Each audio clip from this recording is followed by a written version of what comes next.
बिस्मिल्लाहिर्रहमानिर्रहीम। अस्सलाम वालेकुम नादरीन, आप यूट्यूब चैनल देख रहे हैं। मैं इमरान खान हूँ। ये बहुत बड़ी खबरें हैं बरतानिया से और अमेरिका से। मैंने आपको आज से लगभग एक महीना पहले बताया था कि कुछ हांडी पक रही है बरतानिया में भी और अमेरिका में भी, और जनवरी के मिड तक बहुत बड़ी बड़ी खबरें आएंगी और ये नए साल का तोहफा होगा पाकिस्तान की मौजूदा जो रजीम है उनके लिए। और जो हांडी पक रही है उसका मैंने आपको कहा था कि ढक्कन खुलेगा और फिर सब कुछ आप देखेंगे कि हो क्या रहा है। अब वो चीज़ें जो हैं वो फाइनलाइज हो चुकी हैं। दो डेवलपमेंट्स होने जा रही हैं, एक बरतानिया में और एक अमेरिका में, और ये दोनों बड़ी खौफनाक है। इनमें क्या होगा ये मैं आपको बताता हूं, लेकिन पहले आपको ये बताऊं कि इमरान खान साहब ने मुज़ाकरात को आखिरी चांस देने का कहा है। यानी इमरान खान साहब ज़्यादा संजीदा नहीं है इन मुज़ाकरात को लेकर।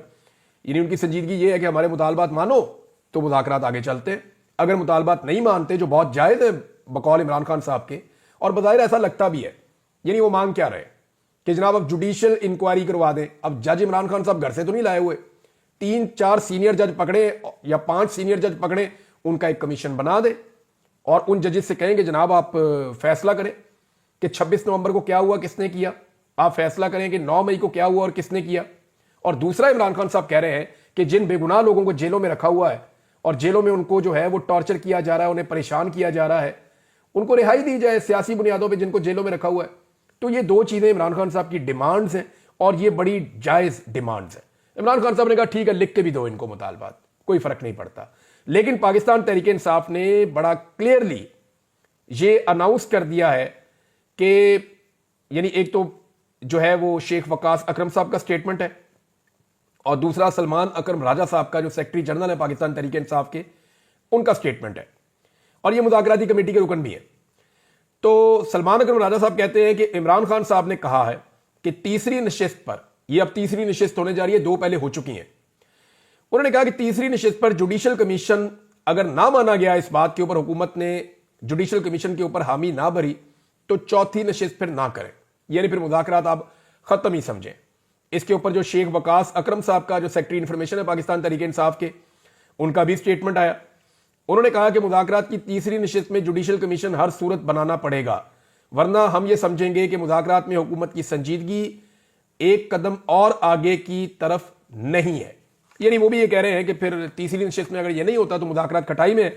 इमरान खान साहब को नजर आ गया है कि मुज़ाकरात के बहाने सिर्फ गवर्नमेंट टाइम टेकिंग टैक्टिसेस इस्तेमाल कर रही है और ये सीरियस नहीं है, इनके ऊपर दबाव बढ़ाना पड़ेगा। इमरान खान साहब के ऊपर जो दबाव डाला गया, और मैंने आपको पिछले वीलॉग में बताया कि ये बाकायदा पाकिस्तान के सिस्टम के अंदर जो बड़े तगड़े लोग हैं उन्होंने इस बात का फैसला किया और इस बात की असेसमेंट की कि डोनाल्ड ट्रंप जोर से मारेगा या इमरान खान। तो उनकी असेसमेंट ये है कि डोनाल्ड ट्रंप जितना भी मारे उसका नुकसान एक लेवल तक होगा और वो पाकिस्तान को होगा। लेकिन अगर इमरान खान को छोड़ दिया बगैर किसी डील के, तो इमरान खान 70 साल की इजारादारी उजाड़ के रख देगा एस्टेब्लिशमेंट की। तो एस्टेब्लिशमेंट को इमरान खान से एनआरओ चाहिए या डील चाहिए या गारंटी चाहिए कि वो इमरान खान साहब मिलिट्री एस्टेब्लिशमेंट के खिलाफ बात नहीं करेंगे, एस्टेब्लिशमेंट का जो एक सिस्टम चलता है उसको चलने देंगे और एक उस पुर्जे के तौर पे काम करेंगे जो मशीन के अंदर लगा हुआ होता है। लेकिन इमरान खान साहब तो पूरी मशीन ठीक करना चाहते हैं। तो यहां पे जब तक इमरान खान साहब गारंटी नहीं दे देते, जब तक इमरान खान साहब डील नहीं कर देते या इमरान खान साहब कुछ जमानतें नहीं देते कि ये चीजें मैं नहीं करूंगा, तब तक पाकिस्तान में एस्टेब्लिशमेंट या हुकूमत उनको छोड़ने के मूड में नहीं है। वो ये सोच रहे हैं कि डोनाल्ड ट्रंप का हम झटका सह लेंगे, लेकिन इमरान खान का झटका हम फिलहाल ऐसा लगता है कि निजाम नहीं सह पाएगा। लिहाजा इमरान खान साहब जो हैं उनके हवाले से राणा सनाउल्लाह साहब के अगर आप बयान देख लें, राणा सनाउल्लाह साहब जो हैं वो उन लोगों में से हैं जो बहुत इंपॉर्टेंट रोल प्ले कर रहे हैं इस वक्त और वजीर आजम के भी बहुत करीब है, एस्टेब्लिशमेंट के भी बहुत करीब है। अगर आप उनके स्टेटमेंट सुने ना तो आपको सारी कहानी का अंदाजा हो जाता है। एक तो राणा सनाउल्लाह साहब कह रहे हैं कि इमरान खान साहब जो हैं वो अपनी ट्वीट्स ज़रा कम कर दें, उनको रोक दें कुछ दिन के लिए, और बाद में एक एक दिन में बेशक 4 ट्वीट्स करके कसर निकाल दें, एक के बजाय 2 ट्वीट्स कर दिया करें। ज़रा 4 दिन हमें मुज़ाकरात कर लेने दें। इमरान खान साहब कुछ दिनों के लिए ऐसा लगता है कि अब हुकूमत मिन्नतों पर आ गई है कि इमरान खान साहब सख्त मौक़िफ़ ना दें। लेकिन इमरान खान साहब का एक प्रॉब्लम है ना, मैंने आपको बताया, आप आदमी के दिमाग में जाएं आपको पता चल जाता है वो आदमी क्या है। इमरान खान कभी भी किसी को अपने ऊपर बुज़दिली की तोहमत नहीं लगाने देगा, ये इमरान खान का प्रॉब्लम है। वो बहादुरों की तरह जिया है, वो हमेशा यही करेगा कि मैं बहादुर हूं, मेरे पर बुज़दिली का ताना मुझे नहीं चाहिए। जब भी इमरान खान को बुज़दिली का ताना देंगे, इमरान खान सीधा आकर के खड़ा हो जाएगा और खड़ा होकर दोबारा एक ट्वीट कर देगा, एक स्टेटमेंट दे देगा और ऐसा स्टेटमेंट दे देगा कि पूरा सारा का सारा काम दोबारा चौपट हो जाएगा। तो इमरान खान से आप प्यार से काम ले सकते हैं, आपको अपने मुंह बंद करने पड़ेंगे, अपने टाउट्स के मुंह बंद करवाने पड़ेंगे, आपको अपने उन सियासतदानों के मुंह बंद करने पड़ेंगे जो छोटे छोटे अपने सियासी फायदे के लिए इमरान खान साहब के ऊपर बुज़दिली का ताना देते हैं। तो इन सबको चुप करवा के ही आप इमरान खान साहब की जो अताब है उससे आप बच सकते हैं, वरना फिर राणा साहब की रिक्वेस्ट जो है उसके ऊपर अमल दरामद नहीं होगा। दूसरा, राणा सनाउल्लाह साहब ने नदीम मलिक साहब के प्रोग्राम में कहा, अगर हम दूसरी तरफ पीटीआई के मुतालबात मान लें तो इसका मतलब है कि जहां इस वक्त वो हैं वहां हम चले जाएं और जहां हम हैं वहां वो आ जाएं। इसका मतलब पता है आपको क्या है? राणा सनाउल्लाह साहब ये तस्लीम कर रहे हैं कि अगर 9 मई और 26 नवंबर पर जुडिशल कमीशन बन जाए तो फिर नून लीग वाले जेल में चले जाएंगे और पाकिस्तान तहरीक इंसाफ की हुकूमत आ जाएगी, क्योंकि पाकिस्तान तहरीक इंसाफ के पास सारा मैंडेट है, तो हुकूमत तो फिर उन्हीं की आनी है या पाकिस्तान इलेक्शन की तरफ जाएगा। लिहाजा राणा सनाउल्लाह साहब कह रहे हैं कि मुतालबात तो हम इमरान खान साहब के सारे नहीं मान सकते। एक और बात भी उन्होंने की है जिससे तस्दीक हो रही है कि डील इमरान खान साहब को कैसे ऑफर की जाती है। दूसरे अल्फाज में राणा सनाउल्लाह साहब ने पाकिस्तान तहरीक इंसाफ को डील ऑफर की है, वो वाली जो बैकडोर चैनल से तो पहले आई थी लेकिन अब हुकूमती चैनल से भी आई है। हमने आपको बताया था ना, पहले सिद्दीक जान ने भी बताया था, मैंने भी आपको बताया था कि इमरान खान साहब को यह ऑफर दी गई है उनकी पार्टी को कि आप कोई एप्लीकेशन दे दें अदालत में और आप जनाब ये कह दें कि इमरान खान साहब की जान को खतरा है, तो उसकी बुनियाद के ऊपर इमरान खान साहब को या तो बनीगाला शिफ्ट कर दिया जाएगा या खैबर पख्तूनख्वा शिफ्ट कर दिया जाएगा। फिर उनके केसेस चलते रहेंगे, इमरान खान साहब कुछ गारंटियां दे दें और कुछ अरसे के बाद चीजें नॉर्मलाइज होना शुरू हो जाएंगी। ये हुकूमत और निजाम ऐसे ही चलता रहेगा। ये जनाब पहले ऑफर थी ना। अब राणा सनाउल्लाह साहब क्या कह रहे हैं जरा सुने आप। सिक्योरिटी को मद्देनजर रखकर इमरान खान को अडियाला जेल से किसी और जगह मुंतकिल करने के इम्कान पर बात हो सकती है। ये वही ऑफर है जो इमरान खान साहब ने कहा कि उन्हें दी गई। अब ये ऑफर राणा सनाउल्लाह साहब आसमा शरादी साहिबा के प्रोग्राम में बैठकर दे रहे हैं कि बानी पीटीआई की या इमरान खान साहब की सिक्योरिटी को मद्देनजर रखकर उन्हें अडियाला से किसी और जगह मुंतकिल करने के इम्कान पर बात हो सकती है। यह बात राणा सनाउल्लाह साहब ने की। तो इन बयानात से आपको आइडिया हो जाना चाहिए कि इमरान खान के ऊपर दबाव डालने के नतीजे में दबाव उल्टा हुकूमत के ऊपर आ गया।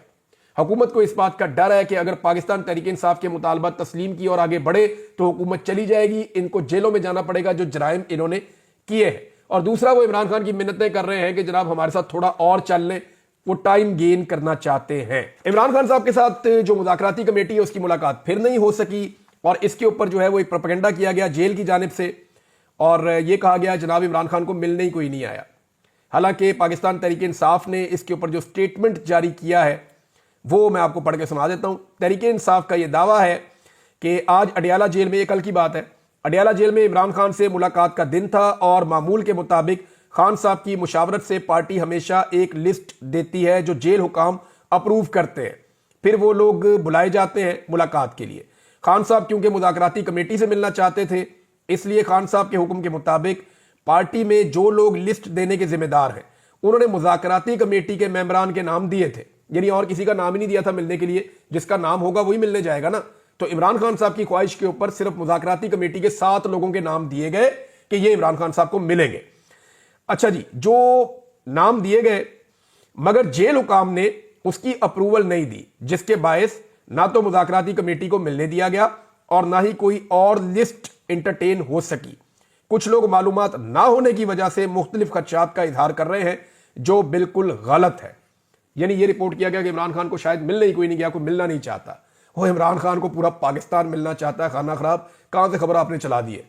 इमरान खान को कोई नहीं मिलना चाहता, वो हर बंदा उससे मिलना चाहता है।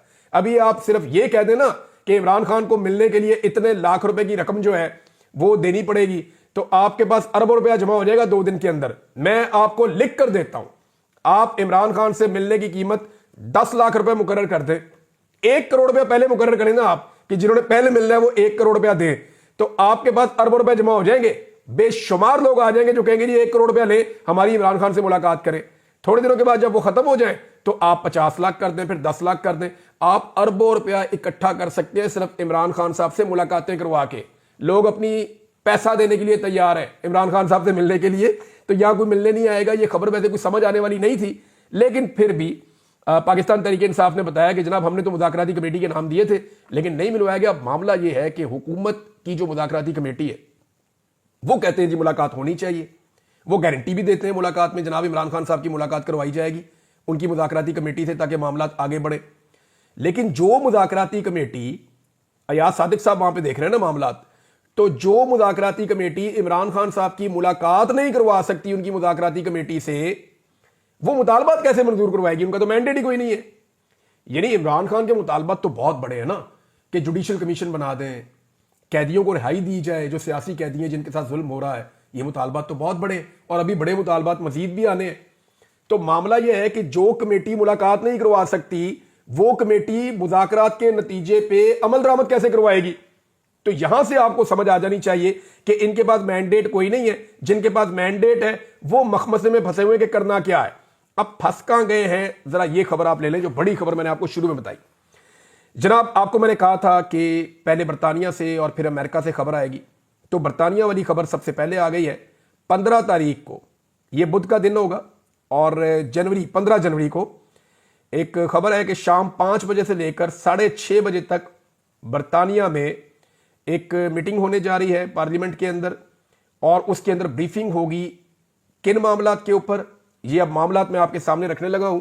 ये फ्रेंड्स ऑफ डेमोक्रेटिक पाकिस्तान, ये एक तंजीम है और ये सिविल सोसाइटी की तंजीम है। ये पाकिस्तानियों ने वहां पे एक तंजीम बनाई हुई है। एक्चुअली एक बड़ी तंजीम है जिसका नाम है पाकिस्तान वर्ल्ड अलायंस, PWA। इसके अंदर कुछ और तंजीमें भी काम करती है। तो यूरोप में एक बड़ी मुतहर्रिक तंजीम है जो खासतौर पर यूके में, फ्रेंड्स ऑफ डेमोक्रेटिक पाकिस्तान। मेरी इनके लोगों से बात हुई है, इन्होंने बताया जी कि शाम 5 बजे से 6:30 बजे तक एक ब्रीफिंग होगी और ये पार्लियामेंट के अंदर ब्रीफिंग होगी, और इसके अंदर जो चीजें डिस्कस होने जा रही हैं वो पाकिस्तान के अंदर रहने वाले हुक्मरान तबके के लिए बड़ी खौफनाक है। नंबर 1, 26 नवंबर का कत्लेआम, इसके ऊपर बाकायदा डॉक्यूमेंट्री होगी, इसके ऊपर बाकायदा सबूत और चीजें सामने रखी जाएंगी। नंबर 2, 10,000 से ज्यादा अफराद की गिरफ्तारियां और जबरी गुमशुदगियों का मामला। इसके बाद तीसरी चीज रखी जाएगी मिलिट्री ट्रायल्स सिविलियंस के क्यों किए गए और कैसे हुए, उनके अंदर जो लूप होल्स हैं उनके ऊपर बात की जाएगी। नंबर 4, यहां एक और बात की जाएगी कि इलेक्शन के अंदर जो धांधली हुई है और नए इलेक्शन कितने जरूरी है। नंबर 5, अदलिया पर जो इस वक्त हमला किया गया है, अदलिया को अंडरमाइन किया गया है, उसके दांत तोड़े गए हैं, और उसके साथ जो रूल ऑफ लॉ की पाकिस्तान में सिचुएशन है ये वहां डिस्कस होगा। और एक चीज और है, ये accountability for Pakistan military leaders, Pakistan की जो फौजी क़यादत है उसकी अकाउंटेबिलिटी फॉर ह्यूमन राइट वॉलेशंस, जो वहां पे इंसानी हकूक की खिलाफ वर्जियां हुई है इस मामले पे, इंक्लूडिंग मैग्निस्की सैंक्शंस। ये मैग्निस्की सैंक्शंस क्या है, बड़ा मुश्किल लफ्ज है। अच्छा, ये जी असासे मुंजमद कर दिए जाते हैं इंडिविजुअल्स के, यानी ये जो वो कह रहे हैं कि अकाउंटेबिलिटी होगी मिलिट्री लीडर्स की उसमें, और वो लोग जो इन्वॉल्व हैं इस सारे अमल के अंदर, इंसानी हकूक की खिलाफ वर्जियों के अंदर, उनके असासे मुंजमद किए जाएंगे इन सैंक्शंस के जरिए से, उनके ऊपर सफरी पाबंदियां आयद की जाएंगी, और इसके अलावा उनके वीज़ा जो हैं वो भी कैंसिल कर दिए जाएंगे और उन्हें दोबारा वीज़ाज नहीं मिलेंगे।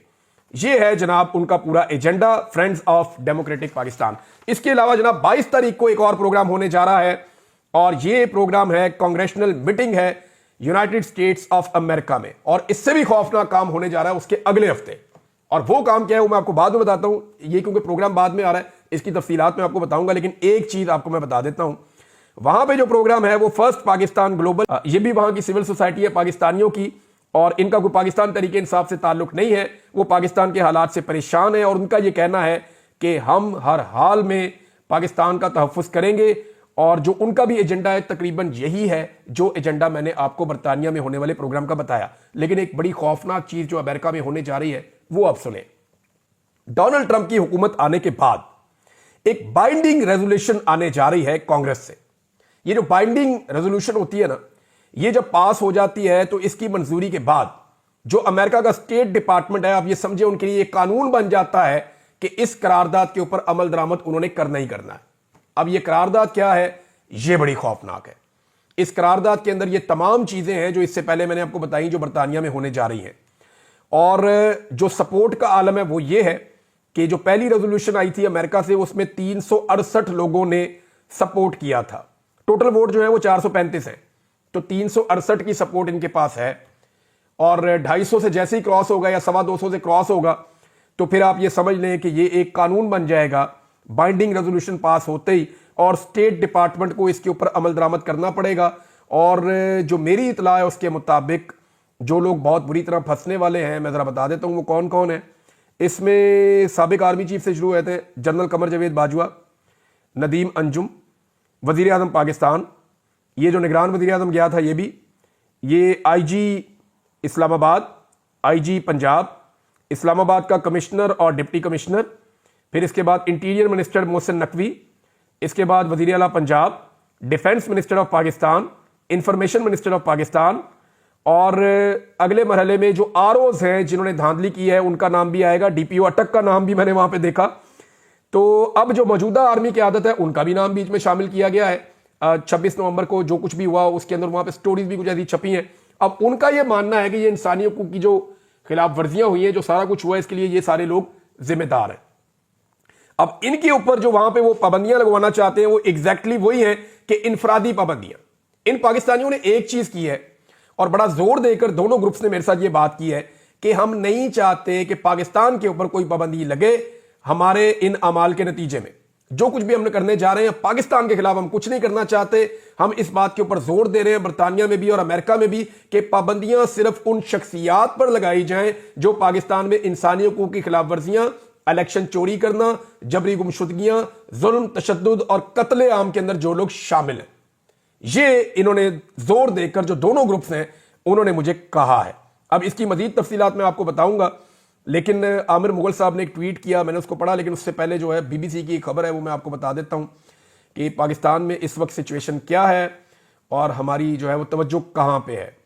ये जो अब खबर आई है वो ये है कि लकी मरवत में एटॉमिक एनर्जी कमीशन के 16 मुलाजमीन जो हैं उन्हें अगवा किया गया और उनमें से 8 को अल्हम्दुलिल्लाह बाजियाब करवा लिया गया है। दीगर की बाजियाबी के लिए इलाके में ऑपरेशन जारी है। ये खबर पख्तूनख्वा के जनूबी जिला लकी मरवत के इलाके कबूल खेल में मुसल्लह अफराद की जानिब से अगवा किए जाने वाले एटॉमिक एनर्जी कमीशन के 16 मुलाजमीन में से 8 को बाजियाब करवा लिया गया, जबकि दीगर अफराद की बाजियाबी के लिए सिक्योरिटी फोर्सेज का इलाके में ऑपरेशन जारी है। वहां पे बड़ी मेहनत करके 8 बंदे तो निकाल लिए, बाकी लोग भी अल्लाह करे वो मगवी जो है वो बाजियाब हो जाए। अभी तक की इतला जो है मैंने आपके साथ शेयर की है। इसके ऊपर जो है वो आमिर मुगल साहब ने, जो पाकिस्तान तहरीक इंसाफ इस्लामाबाद के सदर हैं, उन्होंने एक बड़ा दुखी किस्म का ट्वीट किया है। वो ये कहते हैं कि हम अलीमा खान का व्हाट्सएप हैक करने में मसरूफ रहे, उधर से वो हमारे 16 एटॉमिक एनर्जी के मुलाजमीन की रैकी में मसरूफ रहे। नतीजा ये निकला कि हमने एक पपेट से अलीमा खान के खिलाफ प्रेस कॉन्फ्रेंस करवा दी, और दूसरी तरफ नतीजा ये निकला कि उन्होंने हमारे 16 मगवी एहलकारों से रहम की अपील की प्रेस कॉन्फ्रेंस करवा दी। माशाल्लाह, सुभान अल्लाह, अल्लाह अकबर। ये जी आमिर मुगल साहब का ट्वीट है, मैंने आपको पढ़ के सुनाया। लोग बेचारे दिल दुखे हैं, वो ऐसी चीजें कहते हैं। हमारी देखें तरजीहात क्या है। अफगानिस्तान से एक खबर आई है, यह खबर मैं आपको बता देता हूं कि Taliban calls India a significant regional partner after officials meet. Dubai के अंदर जनाब मुलाकात हुई है, और यह मुलाकात हुई है सीनियर ऑफिशियल्स जो हैं जो काबुल से गए दुबई में, और जो इंडिया के एक सीनियर ऑफिशियल हैं यानी Indian foreign secretary Vikram Misri, इनकी मुलाकात हुई है तालिबान के फॉरेन मिनिस्टर आमिर खान मुत्तकी से, और ये दुबई के अंदर मुलाकात हुई है। और अफगानिस्तान ने भारत के साथ कुर्बतें बहुत बढ़ा दी हैं। देखें, अब आप अंदाजा करें कि ये कितना अच्छा मौका था कि पाकिस्तान अफगानिस्तान के साथ अपने बेहतरीन ताल्लुकात रखता और अपना जो ये वाला बॉर्डर है इसको पूरे को सिक्योर कर लेता। पाकिस्तान को टोटल 4 मुल्कों के बॉर्डर लगते हैं, चाइना, इंडिया, अफगानिस्तान और ईरान। चाइना के अलावा बाकी 3 के साथ आपके ताल्लुकात खराब है। चाइना के साथ भी आपके मामला जिस नौयत के हैं आपको आने वाले वक्त में पता चल जाएगा। अब अफगानिस्तान का जो बॉर्डर है वो 6 मुल्कों के साथ लगता है। अफगानिस्तान के ताल्लुकात सिर्फ पाकिस्तान के साथ क्यों खराब है? मसला हमारी पॉलिसी में है ना। फिर देखें, अफगानिस्तान के साथ चाइना लगता है, ताजिकिस्तान, उज्बेकिस्तान, तुर्कमानिस्तान, ईरान, इनके बॉर्डर भी लगते हैं, वहां तो कोई फड्डा नहीं है। बल्कि अब इंडिया और चाइना ट्रेड करेंगे चाबहार की बंदरगाह से, जिसको इंडिया सपोर्ट कर रहा है ईरान को चाबहार पे बंदरगाह बनाने के लिए। वो समंदर के रास्ते ट्रेड कर रहे हैं पाकिस्तान को अवॉइड करके। पाकिस्तान के लिए बड़ी अपॉर्चुनिटी थी कि India, Pakistan, Afghanistan, central Asia, Iran, ये सारे ट्रेड करते, लेकिन पाकिस्तान अपनी पॉलिसीज की वजह से हमेशा पीछे रह जाता है या अकेला रह जाता है। हमने अफगानिस्तान के साथ अभी अपने ताल्लुकात खराब किए। हमारा कोई वजीर खारजा अफगानिस्तान नहीं जाता, कोई जाके उनके साथ मुज़ाकरात नहीं करता, कोई उनको सपोर्ट नहीं करता, कोई उनके साथ बात नहीं करता। जैसे ही हुकूमत में आते हैं एक दूसरे के ऊपर ब्लेम करते हैं और उनके साथ झगड़े वाली कैफियत बनाते हैं। फायदा इंडिया ने उठा लिया। अब इंडिया को आपसे लड़ने की जरूरत नहीं है, वो यहां से आपके ऊपर दबाव बनाकर रखेगा। ये एक अजीबोगरीब सिचुएशन हमारे लिए पैदा हो गई है। और मैं आपको ये बताता हूं कि काबुल से कंधार का रोड जो पहले चंद घंटों का होता था और इस पर बड़ी डेवलपमेंट की गई थी अमेरिका की जानिब से, इंडिया ने बहुत सारे रोड इंफ्रास्ट्रक्चर्स बनाए थे अफगानिस्तान में, क्योंकि उसे पता था कि फ्यूचर के अंदर जो ट्रेड होगी, काबुल तक जो सामान आएगा या आगे जाएगा सेंट्रल एशिया में, उसको चाबहार की बंदरगाह को इस्तेमाल करना है जो ईरान वाली है। अगर आप मैप के ऊपर देखें तो अभी इस वक्त मैं आपको सिचुएशन बता देता हूं कि तालिबान ने इस रोड को इतना ज्यादा तोड़ दिया था ताकि ये ट्रेड ना हो सके, इंडिया को फायदा ना हो।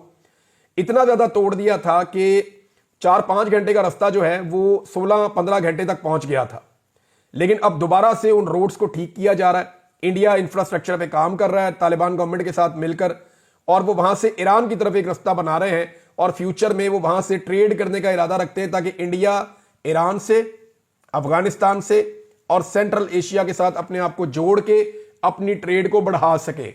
दूसरी तरफ चाइना जो है उसके पास भी ऊपर से एक रास्ता है और वो उस रास्ते को इस्तेमाल कर सकता है। पाकिस्तान बीच में कहां गया, ये पाकिस्तान की पॉलिसी जाने और पाकिस्तान जाने। मेरे ख्याल में हमने अपनी इस पॉलिसी से खोया है, हमने हासिल कुछ नहीं किया। हमने और भी हैं लेकिन वक्त खत्म हो गया। अब तक के लिए इतने, अपना ख्याल रखिएगा, अपने इस चैनल का भी। अल्लाह हाफिज।